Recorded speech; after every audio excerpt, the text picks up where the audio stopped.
मैं डॉक्टर ऋतुराज, सहायक प्राध्यापक राजा सिंह महाविद्यालय का शिक्षक हूँ। मैं आज बीए पार्ट 1 के बच्चों के लिए महत्वपूर्ण टॉपिक औद्योगिक क्रांति से संबंधित प्रश्न का चर्चा करूँगा, जिसका शीर्षक है इंग्लैंड में औद्योगिक क्रांति के कारणों का विवेचना कीजिए। यह काफ़ी महत्वपूर्ण क्वेश्चन है, बराबर परीक्षाओं में पूछा जाता है। यहाँ सबसे पहले सवाल ये उठता है कि औद्योगिक क्रांति का प्रारंभ इंग्लैंड में ही क्यों हुआ। ठीक है, तो इसके लिए इस पर चर्चा किया जाना काफ़ी ही महत्वपूर्ण है, जो इस प्रकार है। सामान्यतः यह प्रश्न उठता है कि औद्योगिक क्रांति सर्वप्रथम इंग्लैंड में ही क्यों हुई। यह प्रश्न इसलिए उठा क्योंकि औद्योगिक क्रांति के समय यूरोप के अन्य देशों में भी पूंजी एवं मानव संसाधन पर्याप्त मात्रा में उपलब्ध थे। हॉलैंड जैसे देश, जो भौगोलिक खोजों एवं व्यापार वाणिज्य में अग्रणी थे, आगे थे, फिर भी वहाँ औद्योगिक क्रांति की शुरुआत नहीं हुई। इसी प्रकार फ्रांस का उद्योग एवं व्यापार इंग्लैंड से बढ़ा हुआ था। उनकी जनसंख्या इंग्लैंड से तिगुनी थी तथा उसके पास रेशम, पटसन, कोयला, लोहा, जल शक्ति के प्रचुर साधन थे। फिर भी क्रांति का सूत्रपात इंग्लैंड से हुआ। आखिर इसका कारण क्या थे? इन कारणों को जांच एवं विश्लेषण निम्नलिखित बिंदुओं के तहत की जा सकती है। पहला नंबर, अनुकूल राजनीतिक वातावरण। यूरोप के अन्य देशों की तुलना में इंग्लैंड का राजनीतिक वातावरण औद्योगिक क्रांति के अनुकूल था। ब्रिटेन के राजनीतिक उथल पुथल के स्थान पर राजनीतिक अस्थायित्व था। 1688 ईस्वी की ग्लोरियस रेवोल्यूशन के बाद ब्रिटेन के संसदीय प्रजातंत्र मजबूती के साथ स्थापित हुआ था। जनता को उन्मुक्त वातावरण तथा राजनीतिक अधिकार प्राप्त थे। इससे व्यापारिक गतिविधियों को बढ़ावा मिला।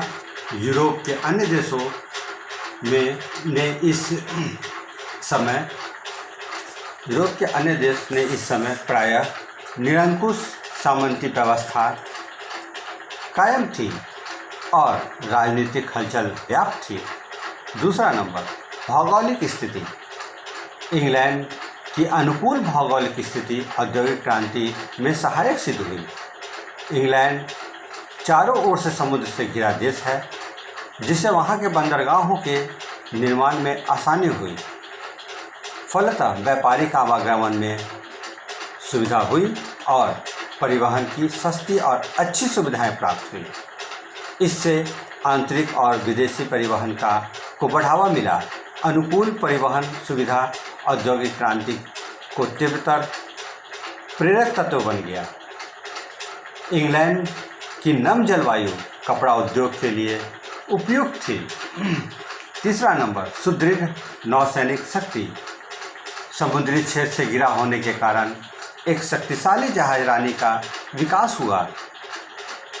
इस शक्ति के बल पर इंग्लैंड अपना विशाल औपनिवेशिक साम्राज्य स्थापित करने में सफल रहा। इस शक्ति के बल पर युद्ध काल में भी इंग्लैंड के व्यापार पर प्रतिकूल प्रभाव पड़ा। इस प्रकार की स्थिति दूसरे देशों के पास उपलब्ध नहीं थी। चौथा नंबर, प्राकृतिक साधनों की प्रचुरता। इंग्लैंड के पास कोयले एवं लोहे की विशाल भंडार थे और दोनों खनिज एक स्थान पर उपलब्ध थे। ये खनिज औद्योगिक विकास के लिए आधारभूत तत्व के रूप में होते थे। इन दोनों खनिजों ने इंग्लैंड के औद्योगिक क्रांति को तीव्रता प्रदान की। पाँचवा नंबर, कृषि क्रांति। इंग्लैंड में औद्योगिक क्रांति के पूर्व 16वीं एवं 17वीं शताब्दी में कृषि के क्षेत्र में व्यापक परिवर्तन हुए। कृषि क्षेत्र में तकनीकी परिवर्तन हुए। इसके अंतर्गत बड़े बड़े फॉर्म स्थापित हुए और नवीन कृषि क्षेत्र एवं विविधियों का उपयोग हुआ। परिणामतः कृषि से भू स्वामियों को भारी लाभ मिला और अधिशेष पूंजी का संचय हुआ, जिससे औद्योगिक क्षेत्र में निवेशित किया गया। इस कृषि क्रांति के फलस्वरूप खेतिहर मजदूर बेकार हो गए। फलस्वरूप वैकल्पिक रोजगार की तलाश में वे शहरों की ओर पलायन कर गए और कम मजदूरी पर कारखानों में काम करने को तैयार हो गए। इस तरह इंग्लैंड में सस्ते श्रमिकों की उपलब्धता बढ़ी। 6 नंबर, जनसंख्या वृद्धि। 1740 के दशक में ब्रिटेन में जनसंख्या में तीव्र वृद्धि हुई। इस वृद्धि से वस्तुओं की मांग और कीमतें बढ़ी। इससे ब्रिटिश उत्पादकों को उत्पादन बढ़ाने व अन्य प्रकार के सुधार करने में की प्रेरणा मिली। जब जनसंख्या तो यूरोप के अन्य देशों में भी बढ़ रही थी, लेकिन इसके कारण इंग्लैंड में ही औद्योगिकरण को प्रोत्साहन मिला। इसका कारण यह था कि वस्तुओं की इस मांग की पूर्ति करने में ब्रिटेन सक्षम था। औद्योगिक क्रांति ने रोजगार के अवसर बढ़ाए, फलतः लोग विवाह करने को प्रोत्साहित हुए। इस प्रकार जनसंख्या व श्रम शक्ति बढ़ने से औद्योगिक क्रांति और अधिक सफल हुई। 7वां नंबर, इंग्लैंड का औपनिवेशिक विस्तार। इंग्लैंड का एक बहुत बड़ा औपनिवेशिक साम्राज्य था। विस्तृत औपनिवेशिक साम्राज्य के कारण इंग्लैंड को कच्चे माल के सुरक्षित एवं अबाधित स्रोत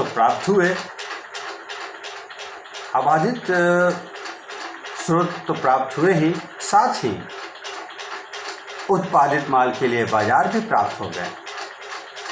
कच्चे माल और बाजार की उपलब्धता ने पूंजीपतियों को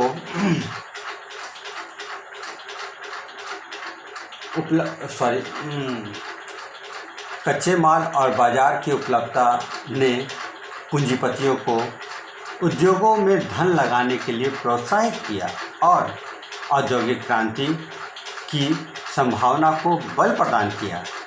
8वां नंबर, पूंजी की उपलब्धता। औद्योगिक विकास के लिए पर्याप्त पूंजी की उपलब्धता आवश्यक होती है। व्यावसायिक क्रांति का अधिकतम लाभ लेने वालों में इंग्लैंड अग्रणी था। भारत, अमेरिका जैसे उपनिवेशों के माध्यम से इंग्लैंड में अत्यधिक धन का संचय हुआ। व्यापारिक बैंकों ने भी इंग्लैंड के उद्योगों के लिए पूंजी उपलब्ध कराने में महत्वपूर्ण भूमिका निभाई। इस प्रकार पूंजी उपलब्धता ने इंग्लैंड में औद्योगिक क्रांति को संभव बनाया। यहाँ ध्यान देने योग्य बात यह है कि व्यावसायिक क्रांति के दौरान यूरोप के अन्य देशों के पूंजीपतियों ने धन अर्जित किया, किंतु इन्होंने इसका प्रयोग भूमि खरीदने, भवन निर्माण, शानो शौकत इत्यादि कार्यों में व्यय कर दिया। वहीं इंग्लैंड के पूंजीपतियों ने उत्पादक कार्यों में धन का निवेश किया। 9वां नंबर, वैज्ञानिक प्रगति एवं नव आविष्कार। ब्रिटेन के वैज्ञानिक वातावरण अन्य देशों से अधिक उपयुक्त था। भिन्न देशों में उत्पन्न हुए वैज्ञानिक विचारों का सर्वप्रथम प्रयोग इंग्लैंड ने किया। फलतः इंग्लैंड औद्योगिक क्रांति का नेता बन गया। ये वैज्ञानिक प्रगति विभिन्न क्षेत्रों में देखा जा सकता है। पहला नंबर, वस्त्र उद्योग में देखा जा सकता है, क्योंकि 1733 ईस्वी जॉन के नामक एक अंग्रेज ने फ्लाइंग शटल नामक कपड़ा बुनने का मशीन का आविष्कार किया, जिससे कपड़ा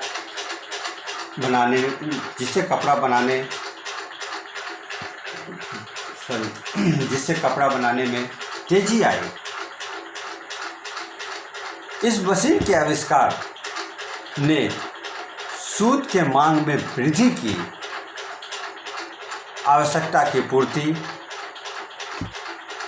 1764 में जेम्स हरग्रीव्स ने स्पिनिंग जेनी नामक ऐसे चरखे का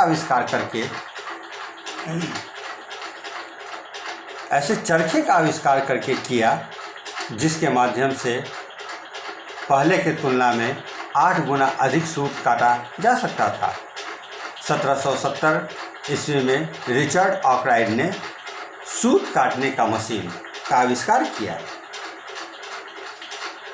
जिससे वाटर फ्रेम कहा गया। इस मशीन का संचालन हाथ पैर के स्थान पर जल शक्ति से होने लगा। यह मशीन विशाल एवं तकनीकी जटिलताओं से मुक्त की। इसके लिए विशाल स्थान की जरूरत थी, अतः इससे कारखाना प्रणाली का विस्तार हुआ। इसी से कहा जाता है कि आर्कराइट ने औद्योगिक क्रांति के तहत वस्त्र उद्योग को नींव डाली। आगे चलकर वस्त्र उद्योग में पावर लूम का विकास हुआ और फिर बढ़िया किस्म का कपड़ा उत्पादित होने लगा। दूसरा नंबर, लोहा एवं कोयला उद्योग। मशीन एवं यंत्रों के निर्माण में लोहा एवं इस्पात की भूमिका बहुत महत्वपूर्ण होती है। अतः इस क्षेत्र में नए आविष्कारों और तकनीकी विकास में औद्योगिक क्रांति को तीव्र कर दिया। 18वीं सदी के पूर्वार्ध में लोहा बनाने के लिए लकड़ी के कोयले का प्रयोग किया जाता था। इससे जंगल कटने लगे, लकड़ी की कमी होने लगी और यह पद्धति खर्चीला थी। अतः 1750 ईस्वी के आसपास अब्राहम डार्बी तथा जॉन रोसक ने पत्थर के कोयले का उपयोग का सूत्रपात किया। लौह उद्योग के विकास इस्पात के उत्पादन के रूप में और अधिक हुआ। स्टील के उत्पादन हेतु बेलन का आविष्कार हुआ। लोहा बनाने के लिए पत्थर के कोयले का उत्पादन बढ़ाना जरूरी था, अतः कोयला की नई खदानें खोजी गई।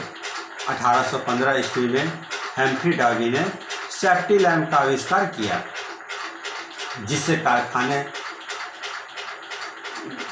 किया, जिससे खानों के भीतर काम करना सुगम हो गया। फलतः कोयले उत्पादन में वृद्धि हुई। तीसरा नंबर, परिवहन के क्षेत्र में नवीन आविष्कार, कच्चे माल को कारखानों तक पहुंचाना तथा उत्पादित माल को बाजार तक पहुंचाना, परिवहन एवं यातायात के साधनों में सुधार द्वारा संभव था। 18वीं सदी के अंत में सड़क निर्माण के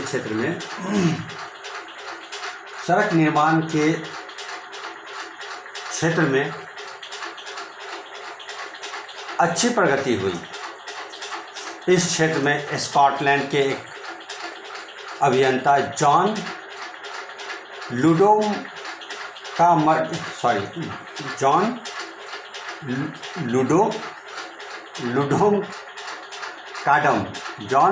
काडम ने सड़क निर्माण में पत्थर, कंकड़ और तारकोल, जिसको अलकतरा कहते हैं, के मिश्रण से सड़क निर्माण को नई विधि का आविष्कार किया। स्थल मार्ग के साथ साथ जल मार्गों का भी प्रयोग किया गया।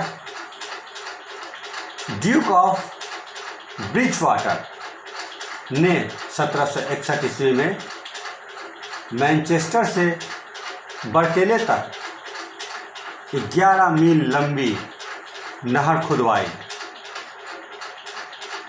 इससे कोयले का दाम आधा घट गया। इसके बाद इंग्लैंड में नहर बनाने का सिलसिला उसी तरह चला जिस प्रकार 19वीं सदी में रेल लाइन बिछाया गया।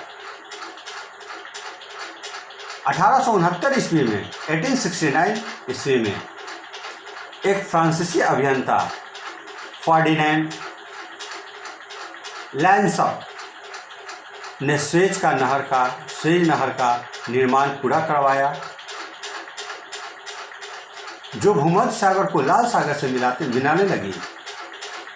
इस नहर के बन जाने से यूरोप और भारत के मध्य दूरी 1/3 कम हो गई। 1807 में ईस्वी में अमेरिकी इंजीनियर रॉबर्ट फुल्टन ने एक वाष्प चालित नौका का आविष्कार किया, जिसने जल परिवहन के क्षेत्र में क्रांति कर दी।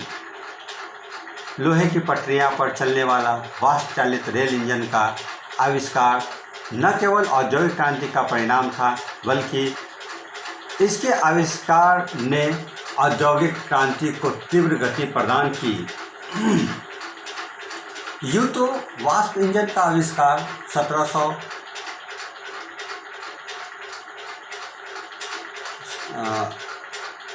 1769 ईस्वी में जेम्स वाट कर चुका था, जिसका प्रयोग कपड़ा उद्योग में, बुनाई मशीन के संचालन, खाद्यान्नों से पानी निकालने आदि में किया जा रहा था। किंतु 1814 ईस्वी में जॉर्ज स्टीवेंसन ने रेल के वाष्प इंजन का विकसित रूप तैयार किया और 1830 में मैनचेस्टर से लिवरपूल शहर के बीच प्रथम रेलगाड़ी का संचालन आरंभ हुआ। चौथा नंबर संचार व्यवस्था में परिवर्तन।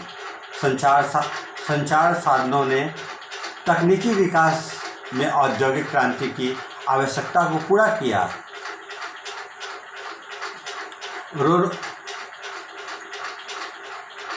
रोलैंड हिल नामक अंग्रेज ने 1850 के दशक में आधुनिक डाक व्यवस्था की नींव डाली।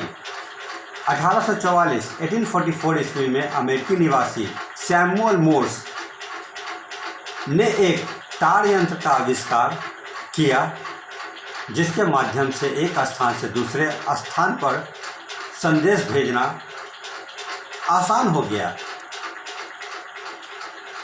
1876 ईस्वी अमेरिकी निवासी ग्राहम बेल ने टेलीफोन का आविष्कार कर संचार व्यवस्था में क्रांतिकारी विकास किया। इस प्रकार इस क्रम में 1901 ईस्वी में इटली के मार्कोनी ने बेतार के तार, जिसको वायरलेस तथा रेडियो का आविष्कार किया। इसके माध्यम से सूचनाओं का आदान प्रदान और सुगम हो गया। कुल मिलाकर इन सारी सुगम परिस्थितियां की उपलब्धता होने के कारण इंग्लैंड में औद्योगिक क्रांति सफल हुआ, या इंग्लैंड को औद्योगिक क्रांति को अग्रदूत बनने में मदद किया। धन्यवाद।